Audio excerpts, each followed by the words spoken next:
L'Ascension apporte des mots d'image, des images de fête. On lève la tête, on regarde le ciel, on en attend toujours une promesse. Le Seigneur Jésus fut enlevé au ciel et s'assit à la droite de Dieu. De quoi fut-elle donc faite, cette expérience des apôtres? Quelle fut la part des sens? Quelle fut celle de l'esprit? Je ne le sais pas. Reconnaissons tout simplement l'humble nécessité des images. L'ascension, c'est l'enlèvement d'un lieu pour un autre, c'est l'invitation au grand déplacement de la vision à la foi, de ce qui est compris à ce qui est cru, afin de voir plus clair, afin de croire plus intelligemment, il faut descendre pour mieux monter. Le récit de l'Ascension présente un double départ. Celui de Jésus, départ effectif, départ définitif. 40 jours après Pâques, le Christ n'est plus visible aux yeux de chair de ses disciples. L'autre départ, c'est celui des apôtres. Quant à eux, ils s'en allèrent proclamer partout l'Évangile. Ces deux départs sont-ils précipités? On serait tenté de le croire. C'est apparemment sur une insécurité évidente, sur une incrédulité non résorbée, que Jésus laisse ses disciples et les lance dans l'aventure de la mission. N'aurait-il pas été plus judicieux de rester encore quelque temps avec eux, de les former davantage? Mais Jésus ne réfléchit pas ainsi.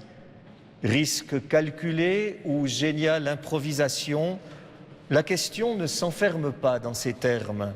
Ceux-ci relèvent trop d'une logique de la planification qui tiendrait compte des pourcentages d'assurance et de risques, de réussite et d'échecs, d'atouts et de malchance.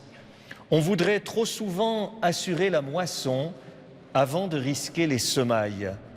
Avons-nous nous-mêmes cherché à planifier ainsi notre vie? Non. Nous nous sommes appuyés, comme nous nous appuyons ce matin, sur la dynamique d'une promesse, sur un esprit qui doit venir. Le point d'ancrage, pour nous comme pour les apôtres, est en avant et non en arrière. Les signes jaillissent devant et non derrière. C'est cela, l'aventure de la foi. Jésus parti, il nous revient d'aller dans le monde entier, proclamer partout l'Évangile. On ne peut dire plus clairement la mission universelle de l'Église. Nous traduisons parfois l'Évangile devrait couvrir la surface de la terre comme par extension d'un tissu clérical. Il faudrait diffuser l'Évangile comme on diffuse une information. Ses disciples et à la terre avec mission de la faire advenir à Dieu comme l'achèvement de sa propre Pâque. Comme le rappelle Monseigneur Lovet dans son message pascal, si Jésus est passé en faisant le bien, c'est à nous désormais de faire le bien pour faire passer ce monde en Dieu et Dieu dans ce monde. Par l'Ascension, nous sommes à nouveau renvoyés à la terre, au monde. Nous sommes invités à poser d'abord nos pieds sur notre sol, comme nous aimons le faire sur nos chemins de montagne. Nous sommes à nouveau invités à ne pas stationner dans le ciel de nos rêves. Terre et ciel se distinguent comme au premier jour de la création, et c'est la terre qui nous est à nouveau attribuée, donnée, non pas abandonnée. À nous de l'informer aujourd'hui d'une parole, ce qui est davantage que lui communiquer en renseignement, mais lui insuffler un langage neuf, la pénétrer d'un levain pour que prenne forme et lève le règne de Dieu au milieu du monde. Alors l'Ascension trouvera son vrai sens. Amen.